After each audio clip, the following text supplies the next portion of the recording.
Morning, everybody. Welcome to the third episode of the Breakpoint podcast. We have another guest college coach on here this morning. We've got the assistant men's coach, Trevor, from the University of Michigan joining us. Trevor, thanks for joining us. Yeah, Elijah, I appreciate it, man. Thank you for bringing me on. Yeah, of course. So as you guys know, the point of the podcast, we bring on some coaches, bring on some ex-players, current players.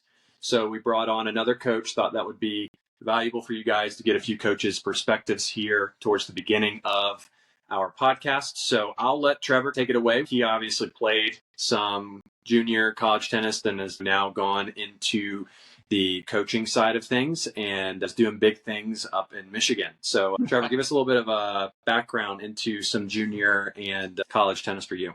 Yeah, for sure. I mean, again, thanks for the honor of being able to get on here. I think it's super valuable what you're doing, and yeah, appreciate the opportunity. But a little bit on my background and how I got here. You know, I grew up in Florida, whole life, lived in Florida, Orlando area.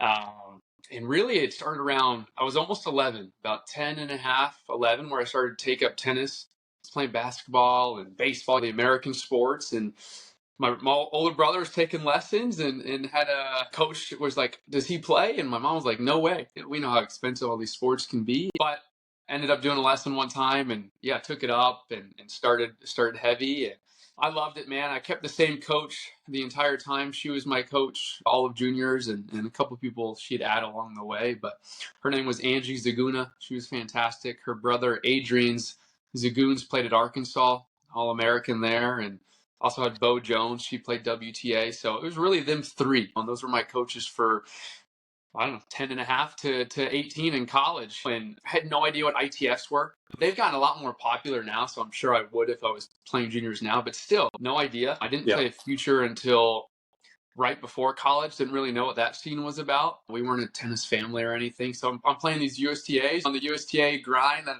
I know a lot of people maybe still are doing, and just did that, man, and focused on those USTA nationals, stayed in Florida a lot. I was thankful and blessed to be in Florida because I got tournaments every weekend down south or in Orlando if I needed. Yeah, that's actually what I was going to point out is you got the three big states. It was the Florida, California, Georgia. Those are the big ones. You've got obviously Texas, North Carolina, South Carolina. But obviously Florida, as you grew up, had its own like ranking. That's almost. right. There was like the Southeast, and then there was Florida.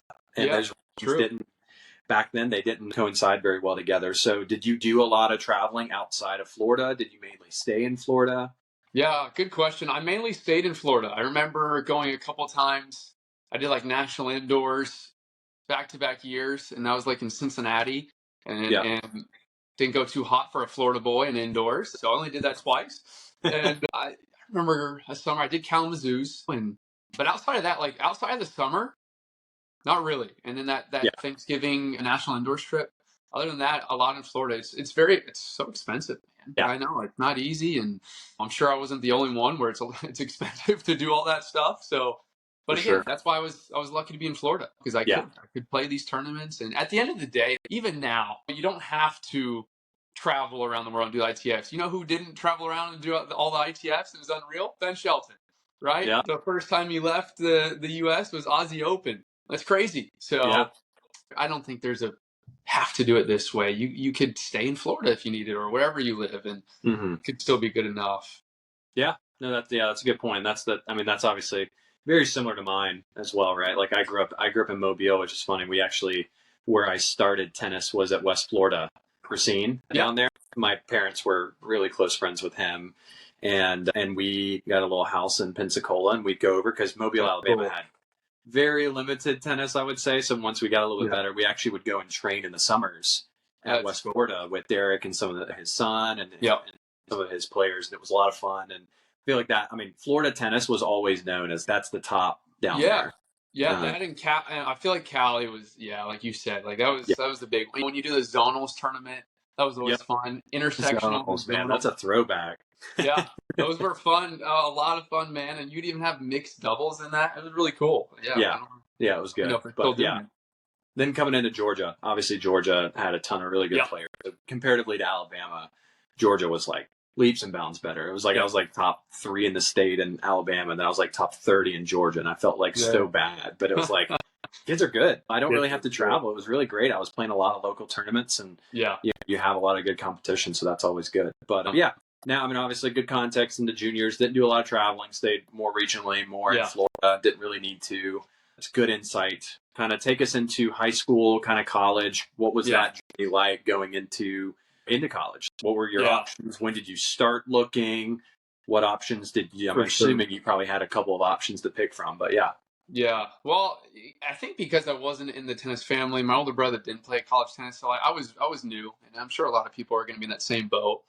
So I didn't know much until that June 15th date of junior year. You start getting letters in the mail and stuff, and because that's how I got some. I got a couple then. I was like, oh, like that's awesome. Because when you're training that young, 12, 13, 14, 15, yeah, I wanted to be pro. That's why I'm at the courts every day. That's why parents are paying all this money, and that's definitely the goal. But I definitely saw college tennis as the avenue to do that. 100%. Never thought like I'm skipping college. It never was a thought. I wasn't. Maybe there's some guys that are that good. I was not that good.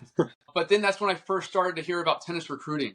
I honestly can't remember hearing much about it before then or looking at it, I guess. And so, but then you get to that time and you start to look at it a little bit more. And thank goodness we didn't have UTR yet. And I love UTR. So I'm not saying that against UTR. I'm saying that for the player's perspective on looking at it too much. And so I didn't have that temptation.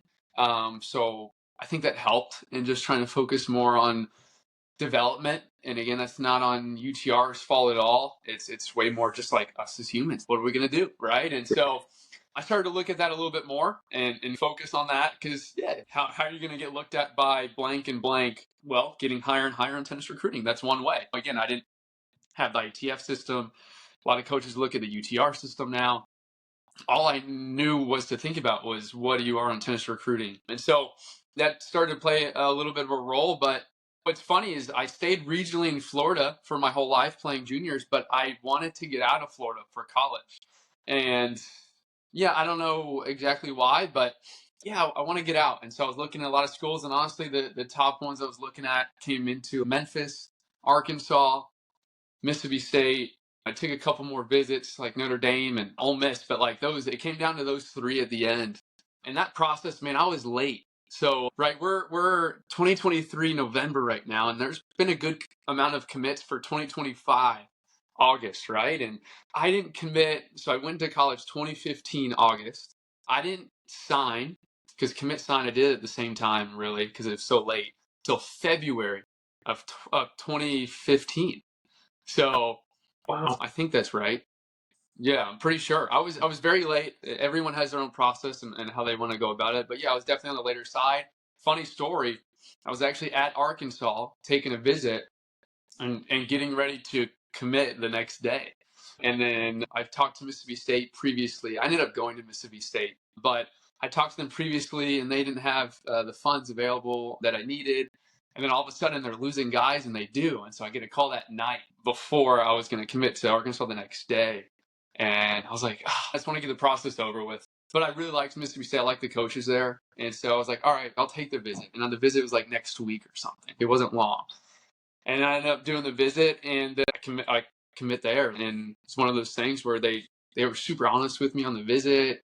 They were losing 5 or 6 guys leaving. But they're honest with, hey, we have 2, 3 guys on the team, but we're trying to build something special. And again, for me, a lot of it was the connection with the coaches. Definitely, I wanted to play in. I liked the SEC conference. I grew up by Florida. I always liked the University of Florida. But for some reason, that conference felt like somewhere I wanted to be, and I wanted to get challenged. And I knew going to a school like that, I was like, man, I might not even be playing. But I was okay. I wanted to fight for it. I wanted to push as far as we can go, and I knew doing something like that could do that. And honestly, one of the best decisions I ever made. It was amazing. So I loved my experience there, and a lot of details I can go in there. But ended up going to Mississippi State, and a lot of fun. Yeah, that seems to be a very normal trend that we're hearing both from people who have played, currently playing, is everyone feels like they either went late or they're super behind.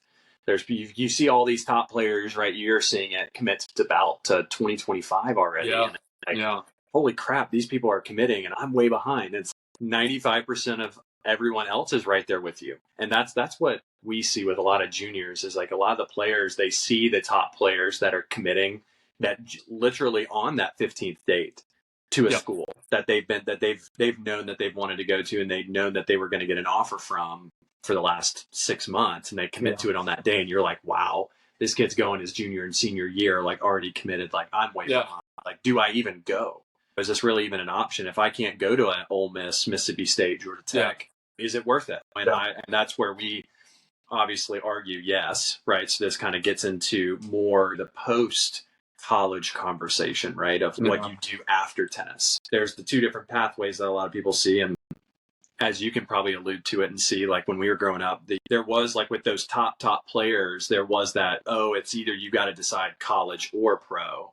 Yeah. But it's definitely evolved with the Eubankses, the Sheltons, these players that it's like college is like almost a necessity in a sense of you try and go pro at 16, 18, like you're going to get burned out. You're going to go play 15, 20 qualies, lose in every single one, maybe make it to one main draw, make no money, make no points, and and have 6 months shot on a schedule. And you're like, what am I doing here? And whereas you go to college, mature as a person, develop your body, like your game for 4 years and then go pro. I mean, I don't know why it took so long for tennis to catch on to that. And now it's very much so seen. You don't even have to stay all 4 years either. Like Eubank stayed 3 years. He didn't play his fourth year. And so that's something that I'm definitely seeing collegiate tennis develop as, and I think that that's going to open the avenue for a lot of very high level players, maybe even internationally, to see, oh dang, this kid Ben Shelton, came in 19, 20 years old, he's out crushing the ball, and if Shelton had gone at 16, 17, who knows what he would have done, right? His game was there, but developmental wise, he came in freshman year playing like line 5 down there in Florida, but I think that was great for him, right? I think he knew he had the game. His dad knew he had the game, but there's that developmental cycle that has to happen. You got to become a man almost on the guy side to make it out there in the tour, because it's brutal. Yeah. No, I mean, you're spot on. I had a teammate, couple are playing pro right now, but Nuno Borges, he's, I don't know, maybe 73 ATP he's right killing now. it. Yeah, he's doing great, but he was all 4 years of college. We came in together, and he stayed all 4 years, like you said. And so I got to see, oh, wow, yeah, this is totally possible. Like, this is a great route. But also the ITA's done a great job. They have that new program with the accelerator program, I think is what they call it. Amazing, yeah. Yeah, all those wild cards that you can now receive. Like, so, hey, if you think, look, I want to go pro, but okay, so if you think you're that good and you do really well in college, then great. You're going to get all these wild cards, these massive tournaments. And like you said, and Nuno would contest to this, I've talked to him about it, like grinding the futures is tough. Like grinding the challengers is tough. There's a lot of times you're alone. Like not everyone's having this whole staff with you. And that's the cool thing about college tennis is you get to travel with the team, and you do get a lot of the things taken care of for you, the equipment, all the food and stuff like that. We're spoiled. I was spoiled. Now I get to be a part of helping to spoil, because it's not about me. I don't play anymore, but we really had it really good. And that's coming from guys that were 100, 200 ATP say that too. It's not me. I never got that good. I wasn't that good, but I have tons of friends. We had another guy, Giovanni. He's 390 right now, right? And he played top 2 for us. And so he's grinding, right? And he's a really good player. Really good player. He's 390. That's not easy. He's in the battle. So definitely, I think ITA, congrats, props to them, because they're making it a way better pathway. And I'm hearing it a lot more. The internationals, it's definitely what we used to do in America was like, hey, it's either pro or you're quitting tennis. That's honestly what the vibe was. And that's what it, honestly, like Europe's still fighting that. You hear that a lot. And so now it's starting to shift a little bit, though. They're starting to hear, oh, this program, yeah, I know about that. Oh, look at all these guys, whatever, 12 in the main draw at Wimbledon. Yeah, it's starting to pop. But it's also cool, like recruiting-wise, for the Americans, like you said about, oh, man, I'm late. All these guys recruiting. Man, internationals don't, I mean, very rare are you going to see a 2025 commit right now international guy. Yeah. Very rare. It's not, you're not late. If you don't do it right now, you're not late. The only reason why is it's becoming the trend. So yeah, if a guy wants to commit, you're looking for a guy, yeah, okay, we'll commit. But you're still a long way. You don't sign until your senior year, November. You know what I Yeah. mean? So I don't think there's a perfect timeline, deadline for that stuff. Yeah. No, I agree.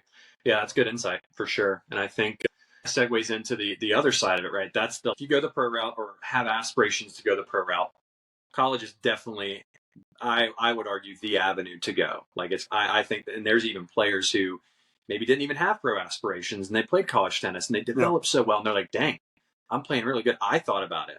I had zero aspirations to play professional tennis. I ended up getting married and I went a completely different route, but got to my senior year, like played unreal my senior year. And I was like, dang, should I give this a go? And I never thought that in 20 years.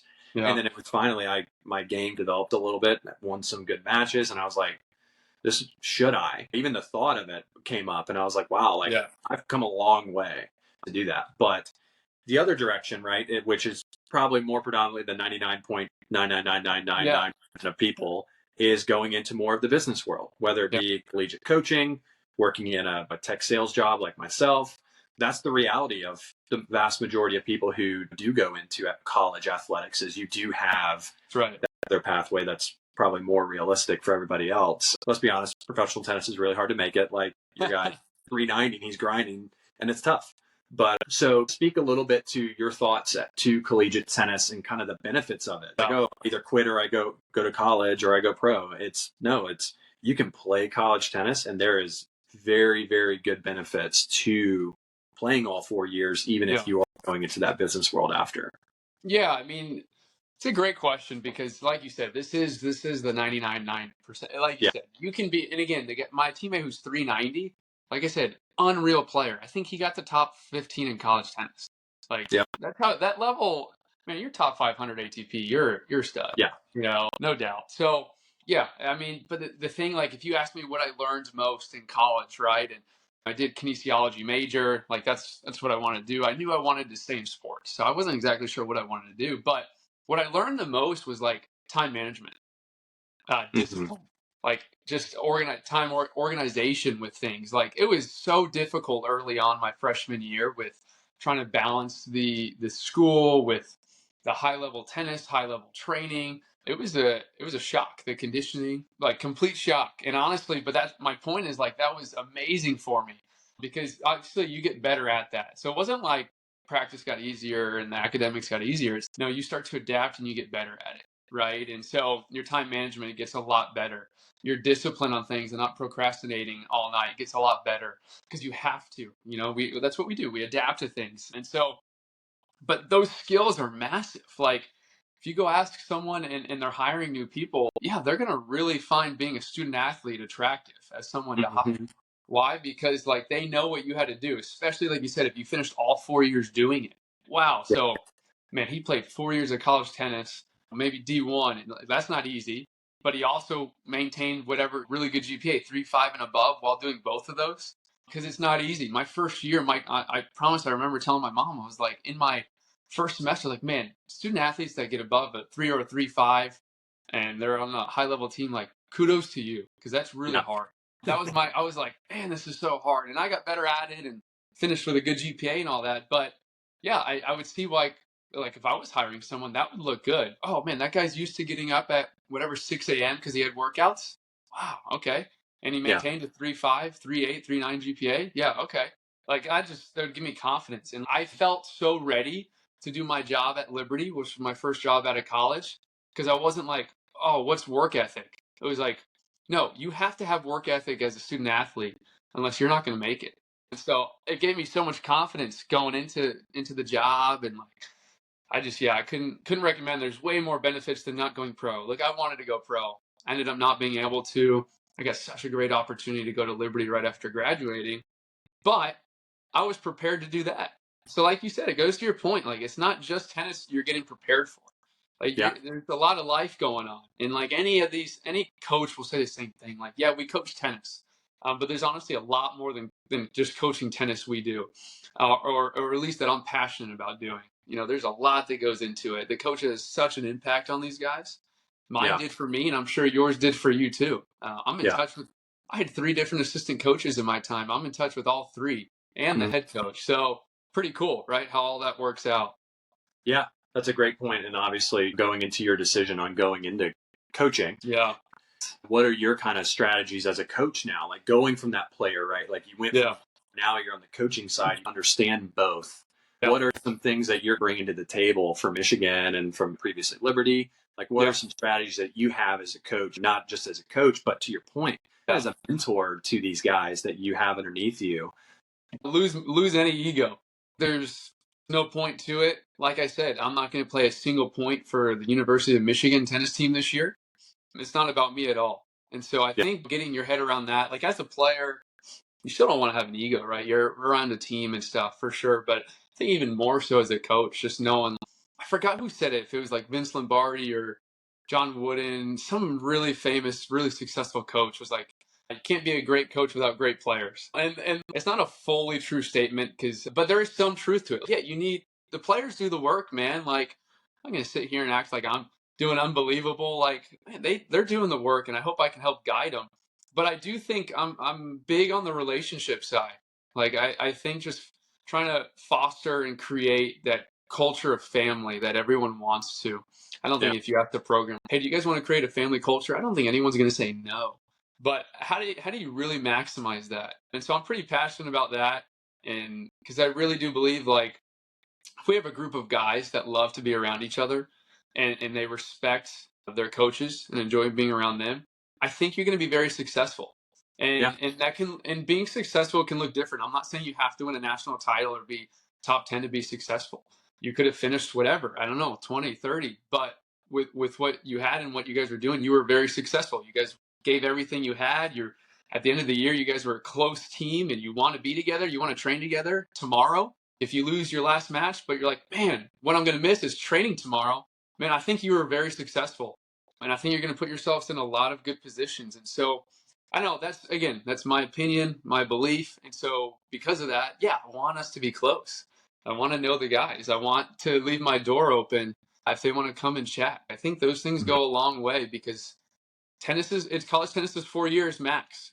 Well, fifth year with the COVID stuff, but now we're in the 4 years max. And like you said, you could leave early if the pro route was suited you, but there's so much more, man. I also didn't get the job at Liberty because of just plain resume. I think that helps and stuff, but I think it goes a lot more into, okay, what was your reputation as a player and as a person? And so now you start digging a little deeper. Oh, why are we talking about a person? Like we're trying to be a pro tennis player, dude. It goes, I think a lot into it and at least what I care about. I just hope our guys know that we care about them. And at the end of the day, yes, we want to win. We want to win a national title, but we really care about you as a person. And I hope that goes both ways. It's hopefully not a business transaction going on here because then it's so shallow, you know? yeah. And that definitely speaks volumes, obviously, to you as a person, right? Because I mean, you and I both know the similarities and kind of the values off the court that you and Deschamps had, and so Yeah. there was a lot of alignment there to caring about people as a person, and that just shows that even coaches looking at assistants, they're not looking fully at who's the Yeah. best player that I can get to come in and be my assistant coach. It's about that family that you talked about, and I know Yeah.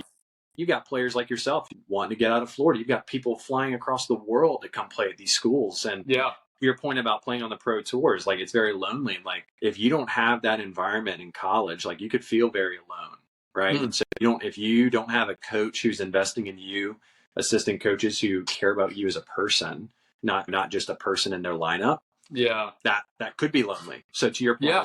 that's very good insight into what you're going to be bringing when your coaching journey is like seeing people as Yeah. people where they are. And I think that that's very important. And it allows players to free them up to play, right? I don't know about you, but going back to me, I was in and out of the lineup for 3 years and there's just so Yeah. much stress that comes with wanting to be in that top six, right?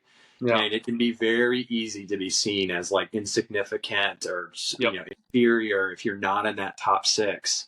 And Deschamps, I mean, invested in me as a person and like definitely left a big impact for me, even if when I wasn't in the lineup, and that Yeah. means a lot Yeah. there. And that was a big part. I could very easily have been like, I'm going to go to a smaller D1 school and make sure I start, right? Like I Yeah. don't Yeah. work Yeah. on it. But Deschamps was a big reason of me staying at Georgia Tech and not having those thoughts very often of wanting to leave, because I was like, the person cares about me, you know, and I was the assistant. Kenny cared obviously as well, but Deschwant, he was very prescriptive he was very direct about what his values were and what he was wanting to do. And that was you had some great coaches there, Elijah. I know, I had some studs, yeah. I think the world of Kenny and the world of Derek, I mean, those are, again, there's some really, really good coaches out there focusing on what I'd say is the important stuff as well. But I mean, you need the tennis. Obviously, you come to improve in tennis, and that's a passion.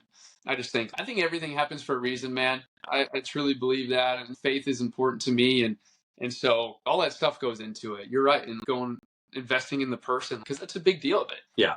Humility. If I want our guys to go, hey, we're gonna be feisty competitors but humble. Like I think Nadal. I don't know. Like I'm a huge Fed fan. So for me, I didn't like Nadal for the longest time, but now I love Nadal. And but I think he's the best competitor, but I also think he's a humble guy. So you can do both. And I would, like, if I can make our guys, like anybody, I'd be like, let's be like Rafa, man. I would teach someone to try to have that mentality. Yeah. It's so attractive. Like, you want to cheer for the guy. And he's going to get the most. It's so hard not to. Yeah, exactly. So hard not to. Yeah. What I want to go into next is obviously speak specifically about Michigan. Obviously, you're new in there for a few weeks, but obviously you went there for a reason. What should a player, if they are in a position to be getting recruited by Michigan, right? Like, they're talking to you. What are things that you're looking for in a player specifically? And then what are things that you feel like stand out from Michigan above the rest? Let's say. Yeah. I know I have a ton of friends over the Ohio State ring. So what stands out from Michigan to Ohio State? Why should they go there to Ohio State? Yeah, great questions. I think the first answer to your question was, what are we looking for in a guy? And I think that's important. Hopefully people care about that. And I did when I was being recruited, because I want to get recruited by them. But being an unreal competitor. Now, I want to dig into that a little bit. Okay, being an unreal competitor. Oh, what does he mean? And so there's a couple things inside of that. Being an unreal competitor means no matter what the score is, fighting. Yep. So if you're down 6-0, 5-2, like, I wouldn't be able to visibly see that you're giving up. Not that you're tanking and you're just not even trying, but even that little bit, I don't have a chance at winning this. So always believing that you have a chance. That's being an unreal competitor. Not doing the same mistake multiple times. And so if I see a guy and we just missed the net, like our errors, but like out of 30 errors, like 25 are in the net, I'd be a little concerned. I don't know if it's an unreal competitor, because problem solving is part of being a good competitor. You know what I mean? So fighting every point, being a really good problem solver. And then I also like the self-talk, positive energy. I think I wouldn't say like you're 16, 17 years old. No one's perfect. I'm not saying you're never going to see a bad reaction, but a guy that's able to always bounce back from adversity, that's a huge, huge thing to look out for. Okay, he lost a set 6-1. How did he do the next set? That's one tangible thing. He just got broke. How does he play the next game? So do you just lose multiple games in a row? If you do that, I don't think you're an unreal competitor. And so those are like little things inside that one point. But my second point would be the character of the guy. And I think you can figure that out, yes, by watching him play. I also think you figure that out by talking to him on the phone. I also think you can figure that out by talking to the family. So figuring out the character of the guy, I think that's massive, because at the end of the day, everyone's going to go through hard times. Whether you're an unreal player or maybe just like you and me, like fighting early on for the lineup, like, it doesn't matter. Like, even that unreal guy, Nuno, he's going to face adversity. If he has really good character, what I've seen is they'll respond well. And they won't get broke by it. It won't break them. They'll respond to it. It might break for a night or a day, but like, they'll respond. And so I think character is huge. But honestly, for sure, like, level, skill, that's definitely something like we look at. I'm not going to sit here and say, no, we're just want the nicest guy in the world. We do. For sure. We want the really good guys, but definitely a skill level we look at. But I for sure like being the unreal competitor, like high level character guy. Those things are huge, along with the skill. Yeah. And there are certain boxes that have to be checked, right? You're at Michigan. Yeah. And this is something why we created Prospect, right? Is to give think that there needs to be a realistic expectation and a very real level set on where players need to be Yeah. realistic. You're watching all those players commit their junior year, that June 15th date, right? They're committing to the big schools. They're the Yeah. top in the nations, and that's where you see that's the only people who are doing that. That's not true. If you want to play college tennis, there is a school for you. That's something Yeah. I like to hone in on. That if you want to play, you're that unreal competitor, you're developing game, you're teachable, you're coachable. There is a school that will want a player like that. 100%. 100, and you'll see there's a lot of guys ATP doubles maybe that play Yeah, that, let's just quote, lower school, which I don't like to use because there's so many yeah, good schools, but they're doing really well. Like you don't it doesn't have to always be the highest ranked team in the country to do really well. It doesn't have to be, you can easily maybe go to a lower ranked school at the time and you help build them up too. And then yeah, maybe you're playing higher in the lineup. But guess what? You're going to play unreal matches every week. So yeah, I don't think there's one way to do it, man. I really don't. yeah, I do think finding a school where you connect well with the coaches and finding a team that you can tell that likes to be together, I think those are massive. I yeah, don't care. There could be some other schools, but like finding you'll improve a lot. You'll yeah, improve in a good environment. And I think that's something really attractive why I wanted to come to Michigan. I think who you work with and for is important. Like to me, really important. And Derek Schwann at Liberty, unreal. And I didn't know that honestly too much going into the time because it's so fresh. But I figured it out real quick. And yeah, that's why my experience was amazing. Michigan, why come to Michigan? Well, Sean was a big reason for me with that. He has a great reputation. And again, when things aren't going amazing all the time, I'm going to rely on high character people. And so I was super pumped. I was like, man, because I loved Liberty. It wasn't like, oh, I got to get out of here. No, I loved it. And I think you should be able to love a lot of spots you're at. But I loved it there, but coming here for the reason of the opportunity that's here. I didn't create that, so I'm not boasting about it, but the academics that we do have, and then combining with the athletics, obviously with what we're doing in a lot of sports, and including tennis last couple years, top 10. Yeah, what an opportunity to do something amazing. And then doing it with people like Coach Sean and our other assistant, Coach Max. And we're very lucky. We came in and inherited a great group of guys, man. I think that means a lot on who you have because one bad apple, one guy can change the whole chemistry of the team. yeah, One guy can change if we're loving to go into work or not. And that's the reality of what they can do to the culture of the team. And so for us here, like that's huge on what we're trying to build. And so you're coming here, you're gonna get an amazing environment with the opportunity to do something amazing. And to me, it's super attractive to do that. Like, yeah. wow, okay, so yeah, we can be the best, but we can also do it the right way. Man, that sounds great to me. Let's do it. So I'm excited to see what we'll be able to do, and really excited that Sean's leading us in that effort. That's a really good insight, obviously, into some of the pros on going to a school like Michigan. Obviously, academics and athletics are top tier, right? Yeah, That you yeah, can't get better than that. yeah. That's the mixture that you want if you have the option. You obviously just went into it a little bit, but maybe in a more concise manner, like a 30-second elevator pitch of Michigan. What would that be? Yeah, man, this goes into school pride. I think that goes a lot of it because a lot of schools have great facilities, man. Ohio State's got great facilities. They're a great program. I would never sit here and say anything else wise. And there's a lot of other great programs too, man, for sure. But the thing to be able to put on a block M, and I'm thankful to be able to do it. But to be able to put that on and then put yourself in a position every year where you get to play against the best, represent the best, and also, like you said, have that academic side of having that on your resume and your degree. Oh, graduated from the University of Michigan, that means something. And like I said, the 99% might not be able to go pro, but even the ones that do, that still means something. And so I think if you're looking to come win a national title and to do it around really good people, there's no better place, man. You get to wear this, you get to represent. And to me, I don't know, I love the school pride, man. I think there's a lot into that. Like, who are Yeah, you playing for? What are you playing for? Well, we're playing for University of Michigan. And to me, that fires me up. So, yeah, that's awesome, and that's good to yeah, have that from the coaching staff as well, and not just the players, right? And I think that does speak to yeah, your pride. Obviously, probably came from a player as well, wearing Mississippi State too, for right? sure. Like pride from there. You guys had a solid team, right? There was Yeah, pride there, and there was pride even for us, right, at Tech when we we had that good year. We broke, I think, top 12, top 10, top It's 12. unreal. Yeah. Sophomore, junior year. I'm forgetting which one it was, but Eubanks just went crazy, got up to number one, and was doing Yeah. amazing. And there was pride. There's pride Yeah. there as a team. Like it was contagious, right? There was a sense of when we step on the court as a group of guys, we are going to beat you guys, right? That not as Awesome. individuals, Yeah. but team. I think that is very, very important to Yeah. have that flow, not just from the players having it. It's easy to do that when things are going Yeah. well, but from the That's coach right. down. That's right. That's where I think the staff is huge. And it's not to say I'm the best coach in the country. I'm not saying that at all. Please don't misread me. But I think that's huge because by your story, like I'm getting goosebumps. That's exciting.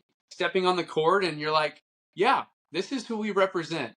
And if you're going to beat us, you're going to have to play the match of your life. And let's go. 6 points down. 6 points. You can beat us in one, maybe two, Yeah. but you're beating us in four, right? Yeah, and we are in a position we do get to bring in some of the best of the best, and we'll be in positions to be able to do that, which is really cool year in and year out. So yeah, that's awesome. Thankful to be here. Well, yeah. So one more tidbit I will ask is, what would be like a word of advice you'd have, guys or girls, doesn't really matter. What would be advice, like one word of advice you'd have for kids who are wanting to play college tennis, don't really know where to start, don't really know what they're doing? Like we said, we've established a lot of kids maybe feeling like they're coming in late. What would be a word of advice you'd have to kids who are maybe on the fence of playing college tennis, don't really know what they want to do? It's a confusing process. What would be a word of advice you'd have to players that are in that stage? Yeah, I guess the first thing would be just be careful how you word success, and make sure the way we define it is not just based on results, because then I think it's a slippery slope and it's also very shallow. So I'd say just be careful. Make sure we're defining success in the right way. And to me, that would be like, are you giving 100%? Are you giving 100% into, for us, we're talking about tennis. Are you giving 100% into practice and in your matches? And if you are, okay, you're on a great track to being successful. And then do you believe in it? Do you believe in yourself to do it? And so those things like, no, don't worry. It's not just, I have to be top 10 tennis recruiting if I'm not, or I have to be top 50 or 60. Like, you got to redefine it. And the funny thing is, once we do that, you focus on the right things, like you're going to put yourself in a really good position to do whatever you want. And so just make sure we're defining success in the right way and not just based on results. Yeah. And the crazy thing about that is that's a controllable. That's something that is entirely in your control. These results, these tournaments, I need to go to this, I need to do that. These are all external things, right? That don't really matter when it comes down to it. Yes, there's a certain ranking you have to be recruited by Michigan. Like that's something that is there, but the effort, those things, that success, what does that exactly mean? That 100% you talked about. That does not mean you gotta have to go out and play your best level of tennis every single day in and out. It means something actually the quite opposite. It's more when you are playing bad, right? Like for me, when my forehand's off, when my serve is off, how am I going to fight through that day? Because it's going to change each day, right? There's days where you're playing amazing, days you're not. How can you keep those controllables in between those days, those highs and lows, to keep that success high, right? Yeah. And that's a controllable. Absolutely, man. I could go on. That's a great. I love that point. I could go on there, but no, you're spot on, man. And I think even if you want, hey, if your goal was to play for Michigan, and I would still very, very cautious, be like, well, I have to be top 30. Do not put that as your main focus or whatever it is. That would be the worst idea. And it's funny, like you said, putting it on the things that you can't control will lead you to the ranking you're desiring, but don't put the ranking you're desiring as your number one. It's a byproduct. The ranking is a byproduct of the hard work that you put in and day out. Yeah.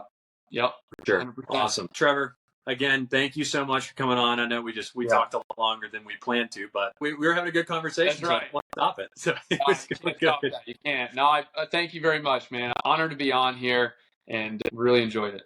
Awesome. Well, we'll be keeping track of Michigan team this year, and we'll get you on later in the season. Maybe see how things are going. Sounds great, man. Go Blue. Awesome. All right. We'll talk later. Appreciate it. Bye.